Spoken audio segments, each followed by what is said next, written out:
We were talking today about the use of chemical dispersants in the Deepwater Horizon drilling disaster. We talked about the fact that the decision to use dispersants is a very difficult one. It's a lose-lose proposition, and it requires a choice between a lesser of two evils. And if we're going to have to ask our oceans to continue to take one for the team and make these tough choices, we should also be trying to determine how we can avoid making the same mistake again.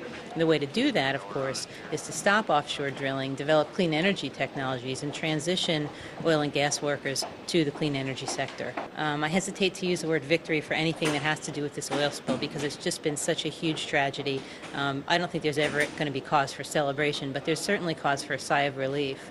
The animals that live in the Gulf of Mexico, on a very large area of the Gulf, have been exposed to oil now for over 100 days. From the minute the well blew out, and continuing now, animals have been exposed to concentrations of oil, toxic dispersants, toxic drilling muds, and we will never really know probably the full effects of that. But it doesn't end with the kill. That's going to continue for months and possibly years to come. From there on out, it's going to be a matter of trying to monitor to determine how much of an impact this has had on marine life, whether we can see those impacts on the marine life themselves or whether we can see it in the populations, in the fishing hauls, and ultimately, see whether this is going to have impacts on things that were threatened or endangered or otherwise had low populations like the bluefin tuna.